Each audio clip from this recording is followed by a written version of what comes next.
Friends, ചെട്ടിനാടിലെ രണ്ടാം ദിനത്തിലാണ് നമ്മളിപ്പോൾ നിൽക്കുന്നത്.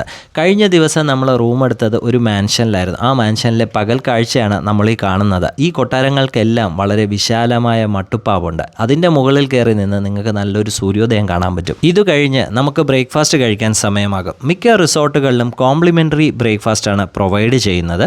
ബ്രേക്ക്ഫാസ്റ്റൊക്കെ കഴിച്ച് വയറ് നിറഞ്ഞു കഴിഞ്ഞാൽ ഒരു സൈക്കിൾ എടുക്കണം. ചില റിസോർട്ടുകൾ സൈക്കിൾ ഫ്രീ ആയിട്ട് കൊടുക്കും. ചിലയിടത്ത് കാശ് കൊടുത്ത് 1 മണിക്കൂറിന് ഇത്ര രൂപ എന്ന മട്ടിൽ കാശ് കൊടുത്ത് നമുക്ക് സൈക്കിൾ വാടകയ്ക്ക് എടുക്കാൻ പറ്റും. നിങ്ങളിപ്പോൾ കാണുന്നത് കാനാട് കാത്താൻ എന്ന് പറയുന്ന ഗ്രാമത്തിലൂടെ ഞാൻ സൈക്കിൾ ചവിട്ടി പോകുന്നതാണ്. ഒരു 70-80 കാലഘട്ടത്തിലേക്ക് നമ്മൾ തിരിച്ചെത്തിയോ എന്ന് തോന്നിപ്പോകുന്നതാണ് ഇവിടെയുള്ള വഴികളും കെട്ടിടങ്ങളും.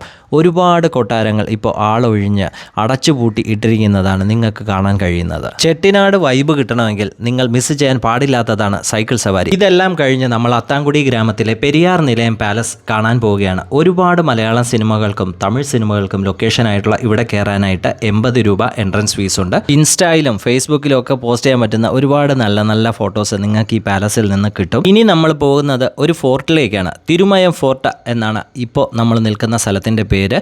ആർക്കിയോളജിക്കൽ സർവേ ഓഫ് ഇന്ത്യയുടെ കീഴിൽ സംരക്ഷിച്ചു പോകുന്ന ഒരു സ്മാരകമാണിത്. അധികം വെയിൽ ഉറയ്ക്കുന്നതിന് മുന്നോ അല്ലെങ്കിൽ സൺസെറ്റിൻ്റെ സമയത്ത് ഒക്കെ വരാൻ പറ്റിയ ഒരു ഇടമാണിത്.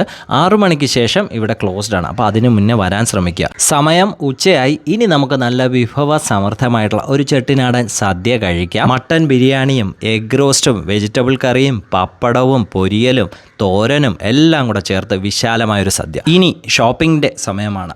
ചെട്ടിനാട് കോട്ടൺ വളരെ പ്രശസ്തമാണ്. കാരക്കുടി ടൗണിൽ എമ്പാടും നിങ്ങൾക്ക് ചെട്ടിനാട് കോട്ടൺ സാരികൾ പല വിലയിലും ഗുണനിലവാരത്തിലുമുള്ള സാരികൾ നിങ്ങൾക്ക് വാങ്ങിക്കാൻ പറ്റും.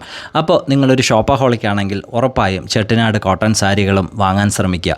ഇത്രയൊക്കെയാണ് ചെട്ടിനാട്ടിൽ നമുക്ക് 2 ദിവസത്തിൽ കാണാനുള്ളത്. വിഭവസമൃദ്ധമായിട്ടുള്ള ഒരു ഡിന്നറും കഴിച്ച് ഇന്ന് രാത്രിയോടുകൂടി നമ്മൾ ചെട്ടിനാടിനോട് വിട പറയുകയാണ്. എല്ലാവർക്കും ഈ വീഡിയോ ഇഷ്ടമായെന്ന് വിശ്വസിക്കുന്നു. നന്ദി, നമസ്കാരം.